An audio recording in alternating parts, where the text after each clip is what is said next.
E aí pessoal, tudo bem? Eu sou Renato Sapiro, advogado de formação, esportista nas horas vagas e pai da Olivia, que é minha grande paixão. Sou sócio fundador da Sapiro Associados, uma consultoria focada em recrutamento jurídico e compliance, e sócio e cofundador da Reinvent Legal, uma escola de negócios voltada para o mercado jurídico. Este é o Retalks, um raio-x do mercado jurídico. Sejam muito bem-vindos. Este é um podcast leve e informal, onde falaremos com os principais personagens desse meio sobre carreira, tendências e curiosidades. E este é um podcast quinzenal, então já sabe, temos um encontro marcado segunda sim, segunda não.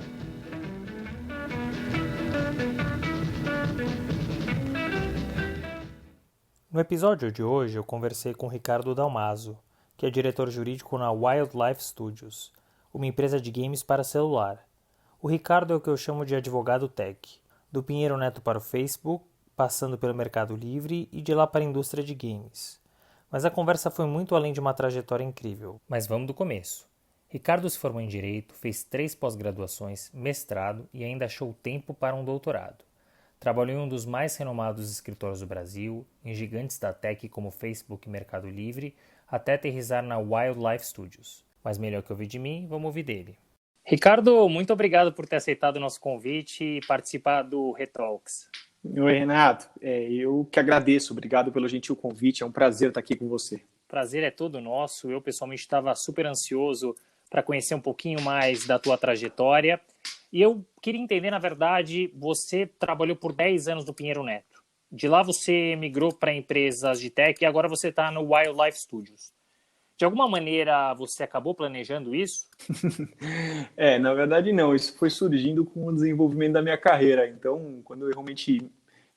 eu entrei no Pinheiro Neto muito cedo, estagiário do primeiro para o segundo ano, e a ideia sempre foi realmente montar uma carreira lá, formar carreira. Então, por isso que eu fiquei 10 anos, mas em determinado momento, quando eu comecei a lidar com alguns temas de tecnologia, esse tema pulou para mim e foi um interesse que surgiu no meio do caminho. Então, não foi algo que, não posso dizer que foi out of the blue, né? Mas surgiu realmente conforme as minhas experiências profissionais. Eu vou te falar, eu tive a oportunidade de conversar com você, Ricardo, há muitos anos atrás, quando você ainda estava no Pinheiro Neto, e eu me lembro que eu tive a clara impressão de que você não sairia de lá e você se tornaria sócio. O que te levou a sair para uma empresa? Eu realmente não tinha ideia de sair do Pinheiro Neto. Acho que uma das maiores qualidades, dentre várias, né, do Pinheiro Neto é que eles criam realmente o estagiário, o advogado, para se tornar sócio lá. Acho que tem um número que, quando eu saí, pelo menos, acho que 90% dos estagiários, 90% dos sócios se tornaram, eram estagiário em algum momento, né, foram estagiário na carreira. E é um orgulho para eles, e era um orgulho para mim também ser formado lá. Mas eu acho que em algum momento deu um estalo na minha cabeça, depois de 10 anos, eu falei, putz, eu gostaria de fazer algo diferente. Ter o ponto de vista da empresa é algo que é muito enriquecedor. Eu sempre gostei de ficar muito próximo dos meus clientes, mas não é igual, né? Não é igual você estar por dentro das decisões estratégicas do cliente de uma forma como um todo, você participar internamente, discutir com os executivos, discutir com os outros times, com os times de produto, com o time financeiro, você realmente ter essa vivência é o que eu não tinha na minha carreira naquele momento. Então surgiu essa curiosidade e aconteceu, graças a Deus, numa empresa de tecnologia, que desde aquele momento, né, isso já tem uns 5 anos, já tinha temas muito quentes e muito interessantes para a sociedade de uma forma geral. É bom que você até já trouxe o gatilho para a minha próxima pergunta. Você sai de um escritório tradicional e logo vai para uma empresa de tech como o Facebook. Qual foi a sua primeira impressão e o que de cara mudou na sua rotina? Os primeiros meses foram bem traumáticos para o bom e para o bom sentido e para um sentido não tão bom. A mudança é brusca, né? Então acho que já para quem muda de um escritório como o Pinheiro Neto, né, um escritório bem estruturado, para uma empresa, acho que eu imagino que já seja uma mudança bem drástica, mas para mudar para uma empresa de tecnologia, em que os fluxos costumam ser muito fluidos e muito dinâmicos, foi para ser bem sincero, uma porrada na cara. E no começo foi muito incômodo, para ser bem sincero, porque eu estava acostumado ali com linhas de hierarquia muito claras e linhas de aprovação de decisões muito claras, e nas empresas, mesmo uma empresa como o Facebook naquela época, e acho que as empresas de tecnologia no geral, os fluxos são diferentes, eles são desenhados de forma diferente, às vezes nem tão claros, mas por outro lado, isso traz uma dinamicidade para o seu trabalho que é muito interessante. Então, assim que você aprende a lidar com isso, se é que você aprende por completo, se você se solta, é na verdade muito gostoso, porque você tem muita autonomia, você tem muitas possibilidades, e isso é algo que não necessariamente um escritório pode te oferecer, e que as empresas de tecnologia têm oferecido para muita gente. Eu imagino que você deve ter passado. Eu acho que, por um lado, é muito positivo, porque de alguma maneira você tem que se adaptar. E eu sempre falo das soft skills, e eu acho que essa talvez seja uma das principais, a adaptabilidade. Quem não se adaptar aos novos momentos, aos novos fluxos, como você colocou, está fora da realidade. A gente já está vivendo o futuro, né? A gente vai falar um pouquinho de Covid, mas basicamente a gente antecipou o que aconteceria no futuro, não teve mudanças, né? Me fala uma coisa, Ricardo, que características pessoais, agora no caso, você acha que te ajudaram nessa transição? Essa é uma excelente pergunta, Renato. E acho que o mais curioso é que foram habilidades que o próprio Pinheiro Neto me deu. E eram habilidades, aqui eu vou chover no molhado, muito relacionadas a soft skills, né? Porque quando eu mudei do Pinheiro Neto para o Facebook, eu não mudei para fazer exatamente a mesma coisa. Então, quando você vai para acho que eu fui o terceiro advogado contratado lá, então foi para mais fazer contencioso, mas foi para fazer um pouco de tudo. E eu acho que o que mais me ajudou, na verdade, foi realmente essa dinamicidade, ser alguém que estava aberto a novas oportunidades. Para você trabalhar nessas empresas de tecnologia, em especial, e eu falo só da empresa de tecnologia porque é onde eu tenho mais experiência, não tenho experiência em outros setores e indústrias, você tem que estar realmente aberto a todo tipo de pessoas, de demandas, e são empresas que, na verdade, te dão essa possibilidade, te expõem a uma série de contatos muito diferentes do que você está acostumado. Então, se você for alguém muito fechado, que ouve pouco, né? Então você tem que ser um bom listener, você tem que ter uma análise. Uma das temas que eu mais falo, Renato, você tem que saber fazer uma matriz de risco e uma análise de risco de forma muito detalhada. Porque normalmente são pessoas de produto que chegam para você e te dizem: olha, eu quero lançar esse produto, eu quero lançar esse projeto, essa iniciativa. E você não pode ser visto pelo business, pelo negócio, como uma trava. Você tem que ser visto como alguém que está ajudando aquela pessoa. Um parceiro. Um parceiro, exatamente. E que realmente aquela pessoa olhe para você e fale: putz, esse advogado está tentando me ajudar a lançar esse produto e não me dando só barreiras. Então, aí ser criativo, e confesso que isso é algo que você vai aprendendo com o tempo, e se eu disser também que já domino essa arte, seria leviano da minha parte, mas você aprender a ouvir a proposta da área de produto, por exemplo, nesse caso, propor uma solução que seja boa para ele, né, para essa pessoa, e boa para você também, que você está mitigando riscos para a empresa, essa é uma arte muito difícil, e acho que tem muita gente que faz isso muito bem.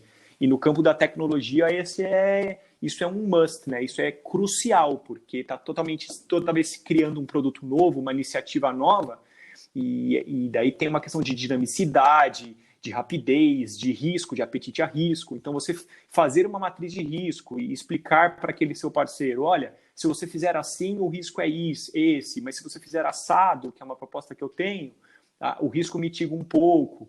Esse tipo de papo é um papo que talvez no passado os advogados não estivessem muito acostumados, né?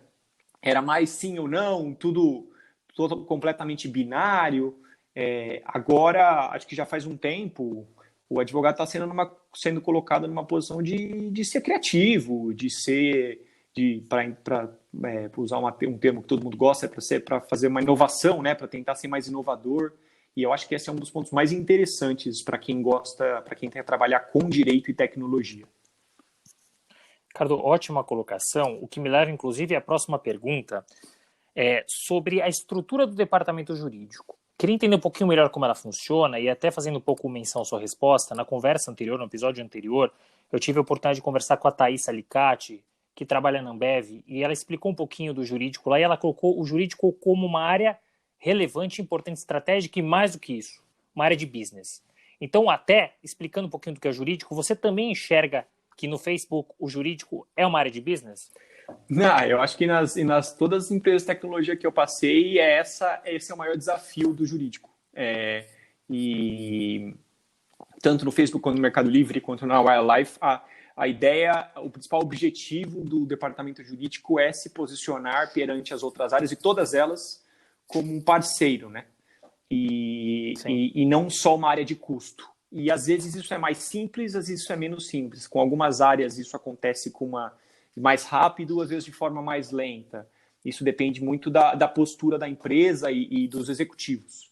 Mas eu concordo em gênero, número e grau, e acho que isso hoje está bastante claro para qualquer pessoa que decida trabalhar em qualquer empresa, na verdade. E a estrutura em si, como é que ela funciona? Você falou no início sobre hierarquia, autonomia, como é que funciona isso dentro do jurídico? Cada empresa tem as suas peculiaridades, mas as empresas de tecnologia têm a tendência de serem bastante enxutas, né? O departamento jurídico de empresas de tecnologia tem tendência de ser bastante enxuto, de se automatizar o máximo possível e se terceirizar o que é melhor ser terceirizado. Então tem uma avaliação constante do que deve ser internalizado e do que deve ser terceirizado e do que deve ser automatizado também. Então essa é uma pergunta que dentro desses departamentos jurídicos sempre se faz, e toda vez que você tenta abrir um headcount novo, então, criar um headcount é você abrir uma vaga, né, para contratar alguém. As perguntas que são feitas são essas. Mas, normalmente, é um departamento jurídico bastante enxuto, que dá bastante autonomia para as pessoas, bastante poder de gestão, tanto dos advogados externos, quanto, às vezes, de algum advogado mais júnior, ou de second-year, ou de estagiário. Mas cada empresa tem o seu formato. Se é uma empresa americana, costuma se reportar para fora. Se é uma empresa local, normalmente há mais pessoas contratadas aqui, mas eu acho que talvez em comparação com outras empresas, acho que o que mais me surpreendeu foi o nível de autonomia realmente que se dá para as pessoas. É um nível bastante alto que vem com bastante responsabilidade também, mas, sem dúvida. Mas é um pró. Eu vejo como um pró e não como um contra. Você falou da parte de terceirização. E você já está há 5 anos do outro lado da mesa. Foram 10 anos de escritório de advocacia, agora pouco mais de 5 anos dentro do departamento jurídico, principalmente em empresa de tech. Você sente que os escritórios de advocacia têm tentado se adaptar à inovação, têm tentado trazer soluções criativas, mudou um pouco o formato de contratação e de prestação de serviço por parte dos escritórios, na sua visão? Sem sombra de dúvida. Mudou muito. E os escritórios têm, sim, aceitado essa demanda. E é uma demanda que veio dos departamentos jurídicos mais modernos, né? Então, eles tiveram que se acostumar. Alguns ainda são bastante reativos, mas são poucos. A maioria tem aceitado uma dinâmica diferente, contratações diferentes, até a forma de trabalhar. Eu lembro quando eu fui para a Tech, tinha ainda alguns prestadores de serviços que eram muito bons mesmo, mas eles não aceitavam algumas. Vou dar um exemplo pequeno. A gente às vezes criava grupos, era lá atrás, tá? Grupos de WhatsApp e grupos de Messenger com os advogados externos. Isso traz uma dinamicidade, mas também traz uma demanda de trabalho muito alta, né? E alguns escritórios não aceitavam, eles simplesmente não aceitavam conversar por ali. Eles sempre me diziam, me telefone ou vamos marcar um call. E a gente acabou ficando com os escritórios que aceitaram, na verdade, essa dinâmica. Lógico que se fez uma contratação de honorários específica para isso, para que desse alguma liberdade, mas a gente brinca que quem respondia o WhatsApp e quem respondia ali o Messenger mais rápido e de forma mais eficiente era uma arte, né? Era uma prestação de serviço aquilo. Então, muitos dos escritórios, e hoje, né? Hoje não preciso nem falar, hoje isso é bastante comum e é bastante recorrente, algo que eu me lembro de 5 anos atrás. Muito interessante essa sua colocação. Eu tenho ouvido bastante das empresas, e não só as de tech. Acho que as de tech começaram com tudo isso, mas todas as empresas, de alguma maneira, demandando esse tipo de inovação, de adaptabilidade, de disposição por parte dos escritórios. Então, muito interessante ouvir o seu exemplo. Ricardo, você estava no Facebook, tomou atenção nesse convite feito pelo Mercado Livre, e o que mudou na sua rotina? Bem, acho que eu nunca tinha trabalhado para uma empresa latino-americana, né? Sim. E então acho que foi um dos maiores objetivos. Então, ir do Facebook para o Mercado Livre, trabalhar para uma empresa argentina, mas com uma operação brasileira muito forte, era uma experiência que eu não tinha tido. E ali eu lidei com todo o contencioso do Brasil, o que para uma empresa como o Mercado Livre, né, que é o maior e-commerce da América Latina, foi bastante desafiador. Então, lidar também com as demandas de todas possíveis, né, de consumidores, de Ministério Público, e também demandas estratégicas maiores de todas as esferas, civil, criminal, tributária, foi um aprendizado muito grande para mim. Ganhar essa cancha, né, de ganhar lidar com ações tão importantes para uma empresa que hoje acho que já está valendo 30 bilhões de dólares. E qual que é a grande diferença que você vê na atuação do Facebook com o Mercado Livre de forma global, especificamente dentro dos departamentos jurídicos? Acho que as principais diferenças estão relacionadas ao fato de que o Facebook é uma empresa americana, né? E bastante orientada, evidente, ao headquarter lá, que é a base lá em Menlo Park, lá na Califórnia. E o Mercado Livre tem a sede na Argentina, mas como eu disse, acho que 60% da operação é no Brasil e 60% dos números vem do Brasil. Então, acho que a tomada de decisão no Brasil é um pouco mais fortalecida, no caso do Mercado Livre, e tem as diferenças estruturais disso, né? Surgem as diferenças estruturais. E essa é uma questão que o advogado tem que levar em conta na hora de aceitar um emprego em uma empresa mais americana ou mais local. Isso muda muito o seu dia a dia. Você deve levar muito em consideração na hora de analisar uma vaga.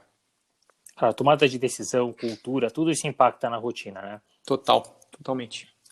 E me fala, quais foram os grandes desafios que você enfrentou no Mercado Livre? Se você puder até exemplificar algum deles.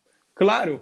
Os principais desafios, na verdade, era realmente, eu lidava ali com a gestão do contencioso de volume e o contencioso estratégico, né? Então, no de volume, era realmente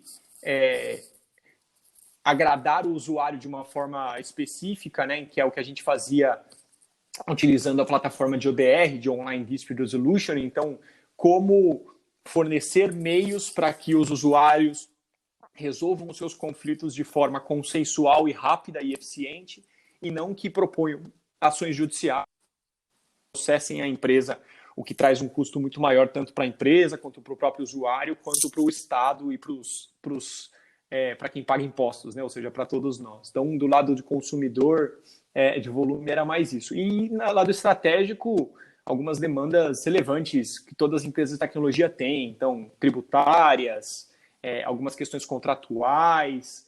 O maior desafio foi realmente gerir um time ali bastante grande para gerir esse portfólio de uma forma eficiente e de suporte ao business. Como a gente estava falando antes, muito importante.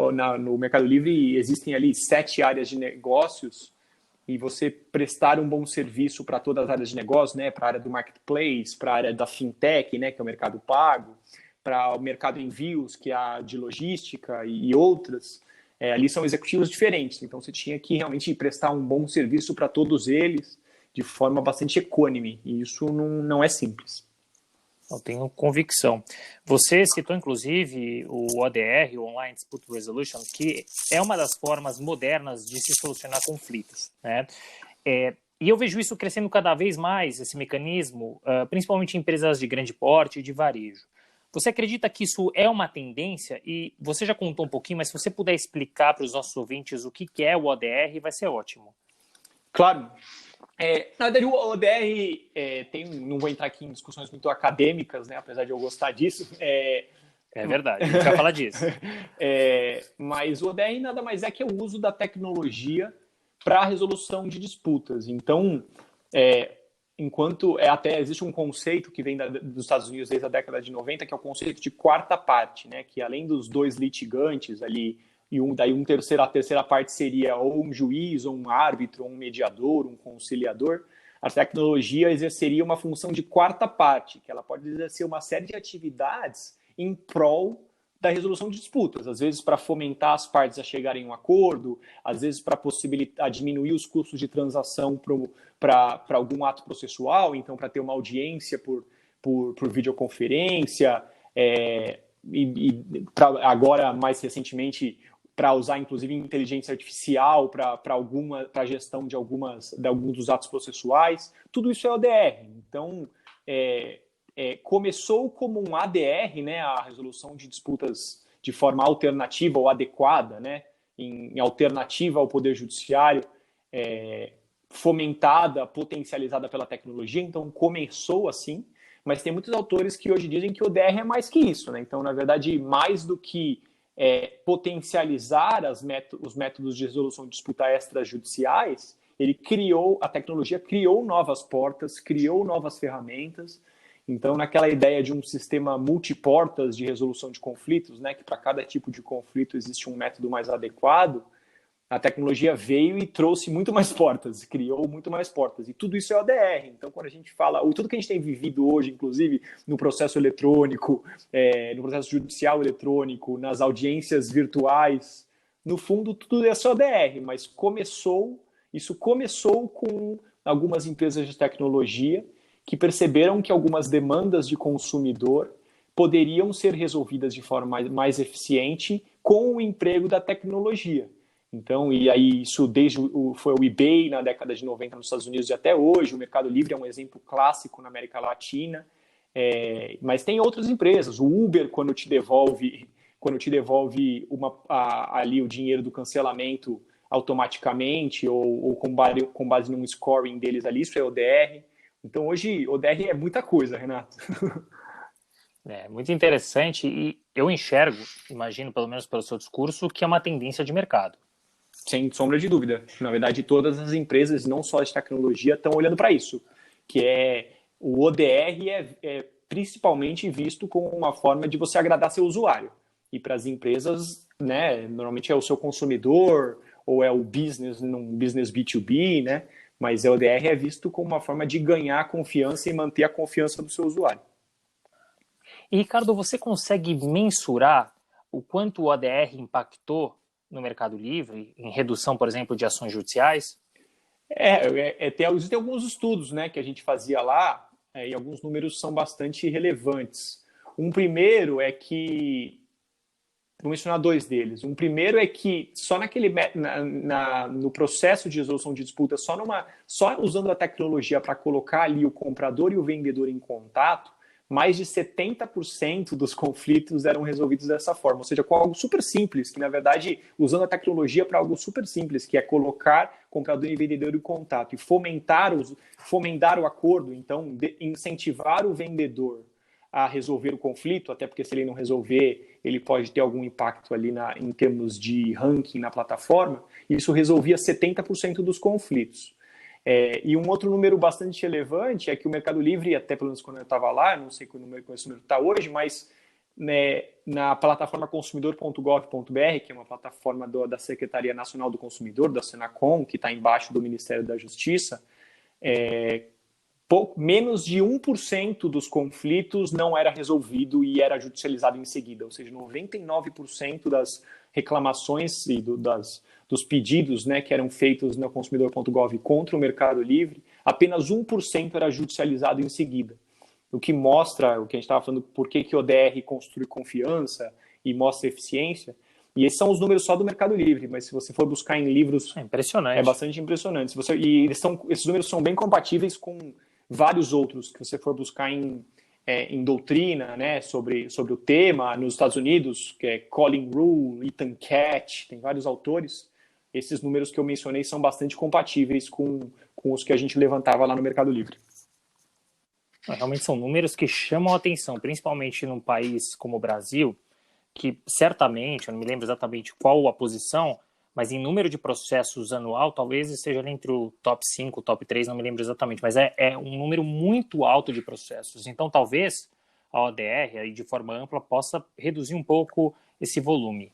Essa é a ideia, e essa é a ideia do Poder Judiciário também. O Poder Judiciário tem feito uma série de iniciativas nessa linha, para integrar a plataforma consumidor.gov com os sistemas de gestão do Poder Judiciário, que são vários no Brasil. Os PROCONs têm aceitado também o uso da plataforma consumidor.gov ou desenvolvido plataformas similares. Tudo isso é para realmente fomentar o acesso à justiça, mas aí de uma forma muito mais inteligente, muito mais eficiente do que a gente tem feito no passado recente, né? Não, sem dúvida. E aí surgiu, entrando agora no último ponto da tua carreira, Wildlife Studios. Então, antes de você me contar um pouco de como surgiu esse convite, conta pra gente o que faz a empresa. Vamos lá. A Wildlife Studios é uma empresa que basicamente faz a distribuição, o desenvolvimento e a distribuição de jogos para celulares. Então, basicamente, o que a gente faz são duas coisas. A gente desenvolve os jogos e a gente também distribui esses jogos pelo mundo inteiro.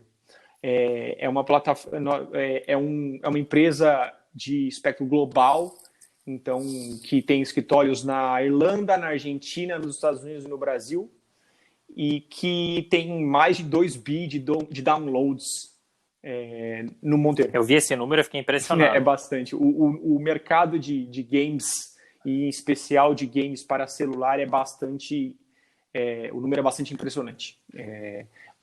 Pelo alcance que se tem, né? Porque um console não necessariamente todo mundo tem, mas um celular praticamente todo mundo tem, mais de um, inclusive. No Brasil tem muita gente que tem mais de um, então os números são realmente bastante relevantes pela facilidade de você jogar. E são jogos, para quem não jogou, não são jogos tão... Quem pensa, jogos para celular, pensa que são jogos super simples, né? São jogos bem elaborados, já se chegou a um nível de sofisticação bastante relevante, mas qualquer gamer que estiver me ouvindo vai dar risada do que eu estou falando, que para eles é bem óbvio isso.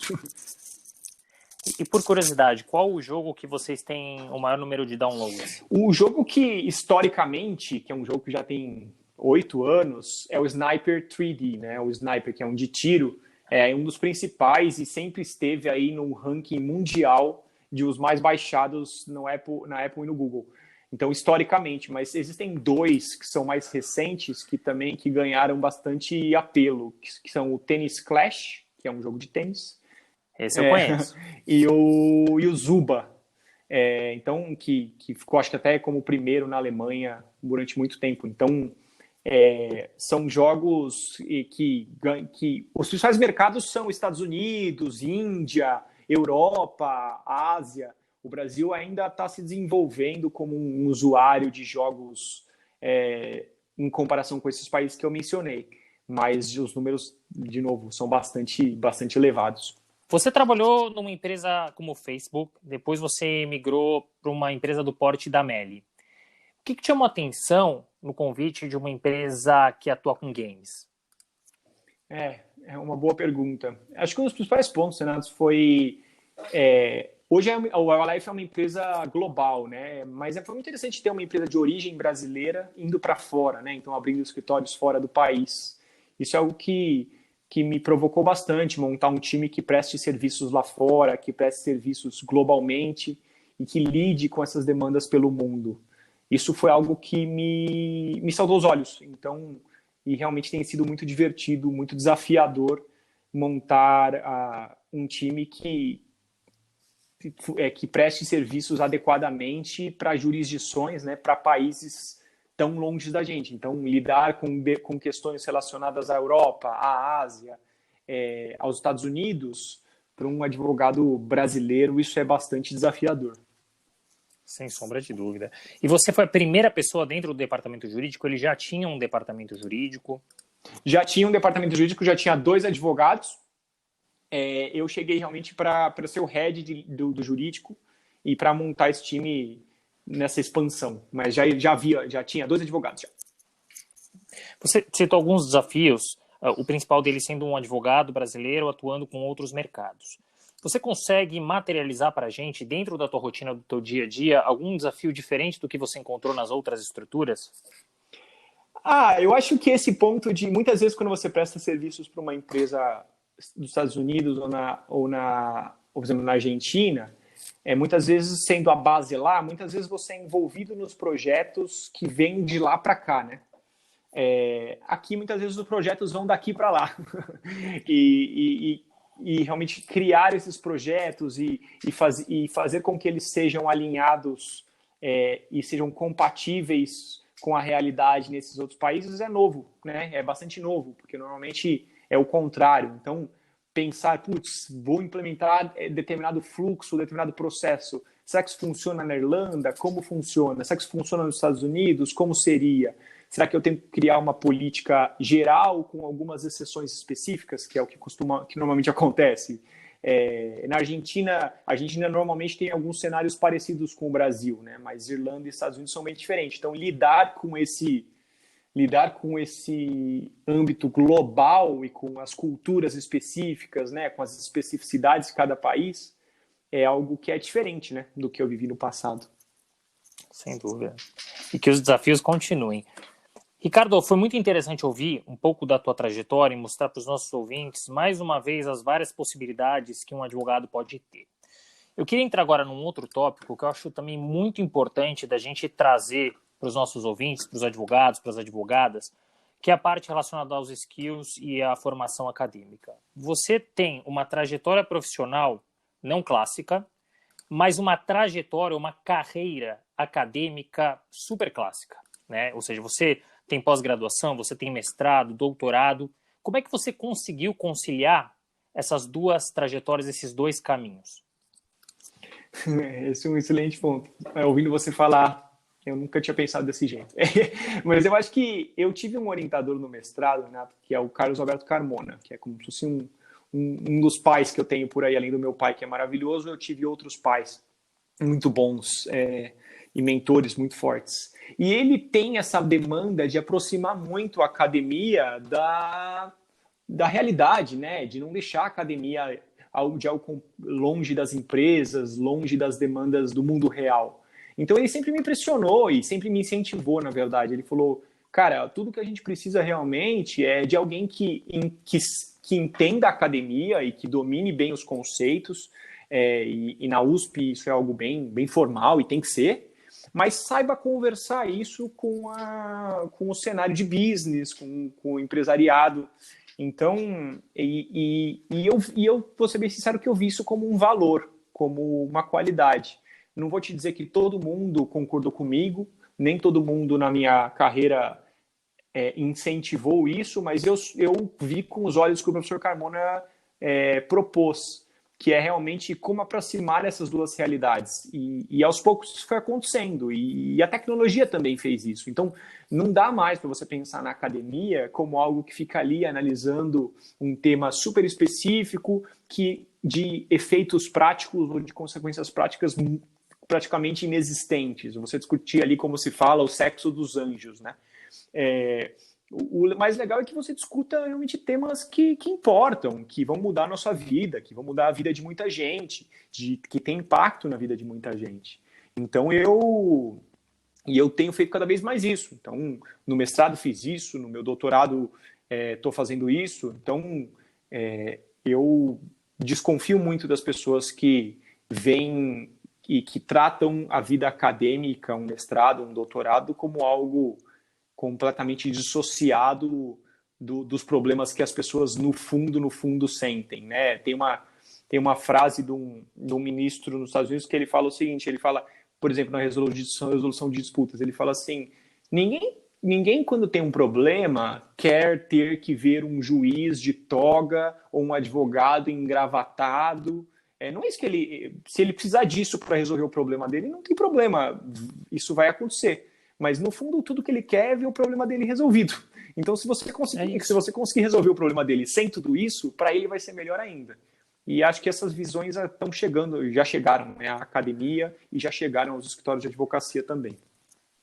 Eu acho assim, você trouxe dois pontos muito importantes, eu te agradeço por isso. Um deles é a figura do mentor, que é uma coisa que é relativamente incomum aqui no Brasil. Isso é algo clássico nos Estados Unidos e faz toda a diferença. Você é prova disso. É uma pessoa que te direcione. E o segundo ponto, você quebrou um paradigma em relação à academia. Quando eu era mais novo, eu via muito uma frase de quem faz a faculdade é o aluno. E eu vou tentar transportar essa frase para um pouco do que a gente está falando, quem vai dar o direcionamento dentro da academia é o aluno. Então, se ele for fazer um mestrado e o doutorado para discutir os sexos dos anjos, ele vai conseguir.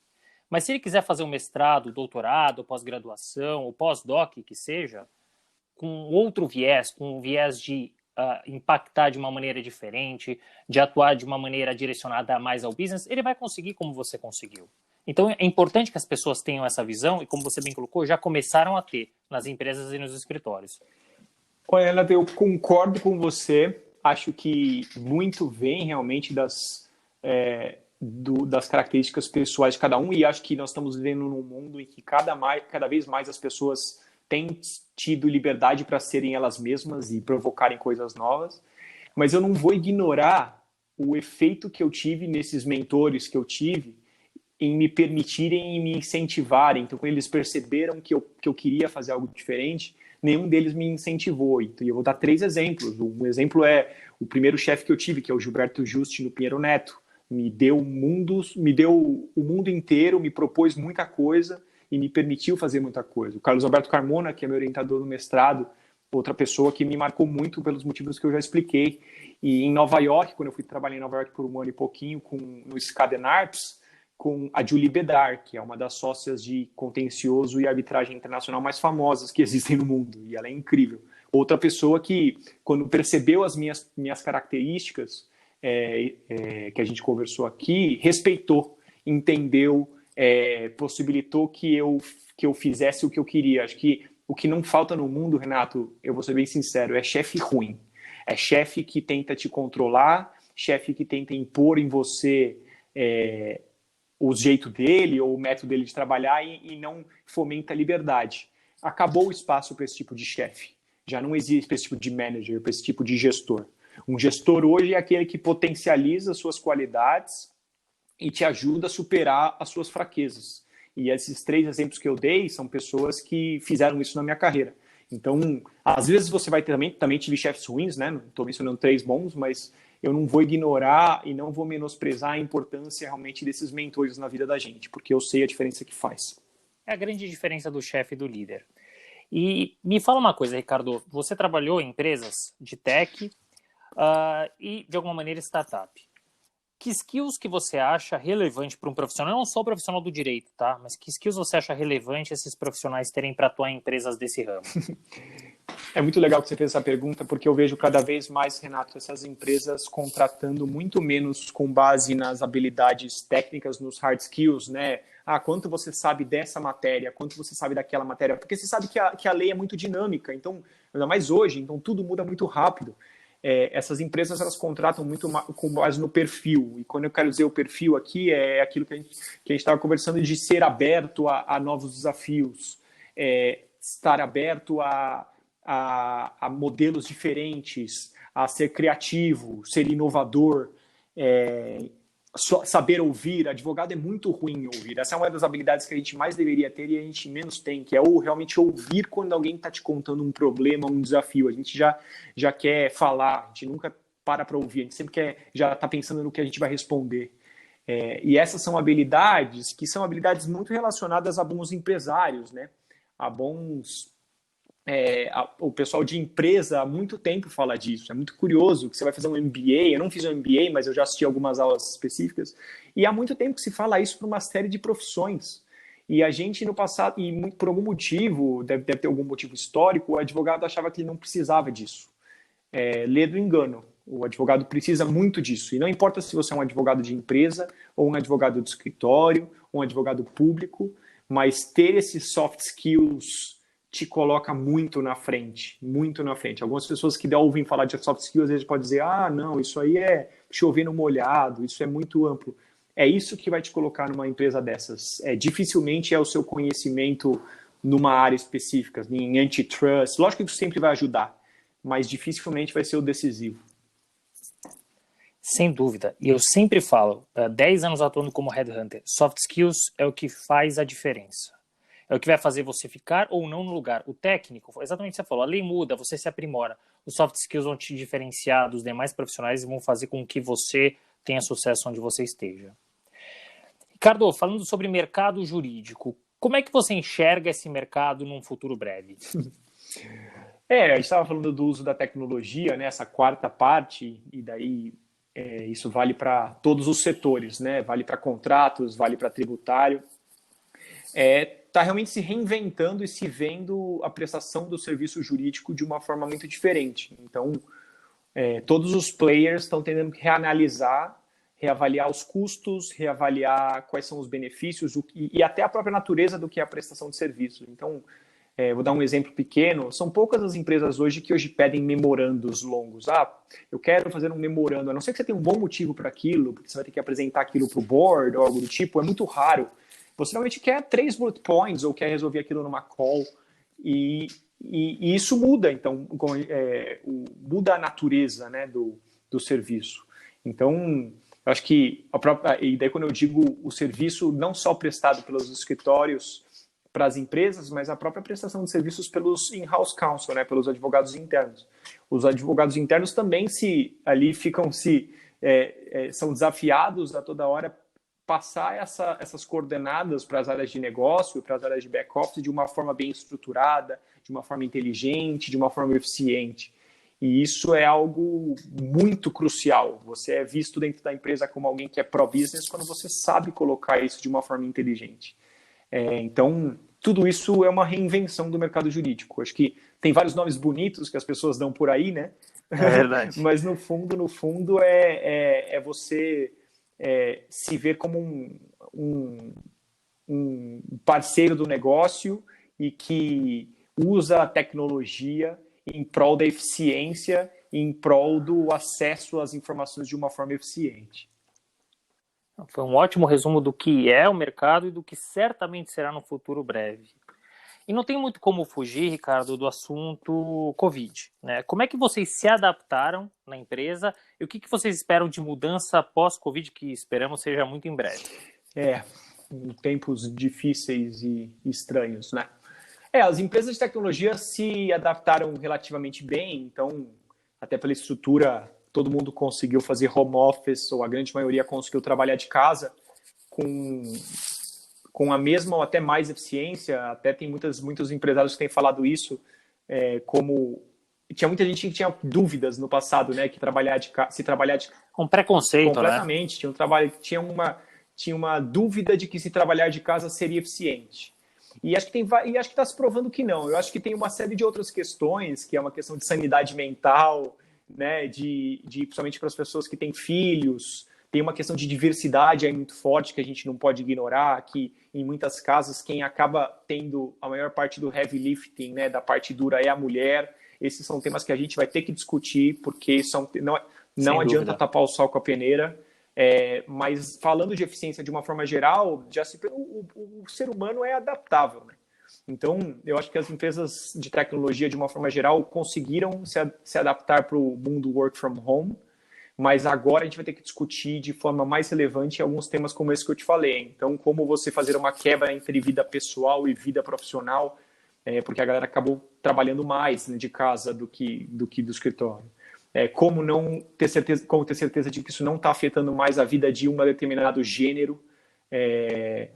Isso é muito relevante se discutir. Está na hora de falar sobre isso com bastante afinco. Estou 100% de acordo com você. É preciso falar, é preciso enfrentar. Esses problemas são problemas da sociedade. A gente tem que resolvê-los de alguma forma, aproveitar essa situação terrível que a gente está vivendo e, pelo menos, colocar em prática o que a gente já deveria ter colocado há muito tempo. Ricardo, infelizmente a gente está chegando no final do nosso bate-papo, que está muito agradável. Então, eu queria, por favor, que você desse um conselho para os profissionais que atuam no mercado jurídico, sejam eles os que estão se formando, os recém-formados, ou aqueles que já têm certa rodagem no mercado. Primeiro, obrigado pelo convite, né? Foi muito, muito legal. Me diverti muito, as suas perguntas são muito, muito provocativas. Obrigado. E as dicas que eu dou, acho que se eu fosse olhar para trás e lá há uns 15 anos, eu acho que diria a mim mesmo algo do tipo, para que eu seja você mesmo. Eu sei que parece meio clichê, mas eu acho que quando naquele tempo você tinha menos espaço para você mesmo. Eu acho que as pessoas tinham menos liberdade para ser criativas e serem elas mesmas em uma série de aspectos. E eu mesmo lidei em alguns momentos da minha carreira com momentos em que eu não me sentia completamente à vontade para lidar com os problemas, com os desafios da profissão do meu jeito. E hoje acho que essa liberdade existe.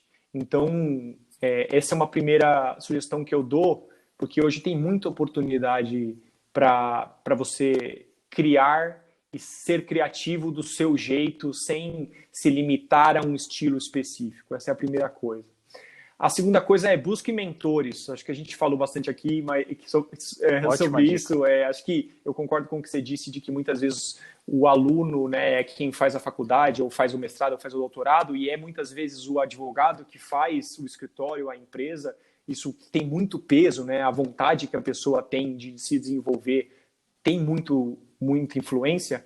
Você vai fazer besteira, não tem jeito. Todos nós fazemos, todos nós erramos e acertamos. E ter alguém lá para ser seu mentor, para falar, putz, por que você não vai um pouco mais para cá, por que você não um pouco mais para lá, o risco de você fazer isso é esse. Eu, nas minhas decisões, falo com os meus mentores direto, constantemente, e é um dos maiores trunfos que eu tenho. E o terceiro a terceira dica é estar, como a gente falou também, estar bem atento a as habilidades que o mercado tem considerado como mais relevantes, né, que são as soft skills que a gente falou. Então, eu mesmo me especializei, fui focando em uma área do direito, depois foi expandindo. Então, se quiser, se especialize. Você gosta mais de tributário, estude mais tributário. Você gosta mais de societário, estude mais societário. Mas trabalhe também aquelas habilidades que você acha que deveria ter. Se você não fala tão bem em público e gostaria bem de falar, capacite-se. Se você gostaria de falar bem inglês e ainda não consegue, e o trabalho que você quer desempenhar, a profissão que você quer desempenhar exige isso, faça isso. Trate bem as pessoas, adquira habilidades de gestão, se é isso que você quiser. Então, acho que terceiro ponto, no passado se via o profissional do direito como distanciado das áreas de negócio. Agora se percebe que a área de direito é como se fosse e deveria ser, e deve ser como uma área de negócio. Mas para isso, então, a gente tem que realmente se capacitar de acordo, né? Então, fazer um MBA, fazer cursos nessa linha é algo que eu super incentivo desde muito cedo na carreira. Foi uma resposta meio longa, mas é que é mais inspiradora. Obrigado, Renato, pela gentileza. Ricardo, eu que agradeço pela gentileza. Foram ótimos conselhos, ótimas dicas. Sinceramente, eu não tenho nada para acrescentar. Só digo aos nossos ouvintes, ouçam o que o Ricardo disse. Muito obrigado. E para fechar, como é que você se enxerga daqui a alguns anos? Onde que você quer chegar, Ricardo? Essa foi tricky, essa você não me avisou antes, hein? Tem que ter dessas. Eu acho que onde eu quero chegar, eu quero ser um profissional do direito que faça bem esses links que nós falamos. Então, seja numa empresa, seja num escritório, seja mesmo num ente público, quem sabe, que realmente alguém que transite bem nas áreas, daí no meu caso, de tecnologia e também na área de direito, e que consiga trazer para essas áreas de negócio, para a área de negócios, de tecnologia e até para o poder público, uma noção bem concreta e bem criativa do que é e o que deveria ser o direito. Então, minha intenção é realmente ser alguém que consegue fazer esse diálogo de uma forma produtiva para os dois lados. Esse é o meu objetivo de carreira. Excelente. Ricardo, muito obrigado. Obrigado por esse agradável bate-papo, por essa generosa conversa, por todas as dicas e exemplos. Foi um enorme prazer te receber aqui no Retalks. Muito obrigado. Eu que agradeço, um abração. Fim de papo. Se você gostou, recomenda para os seus amigos. Se não, fala comigo que eu quero te ouvir. Até a próxima.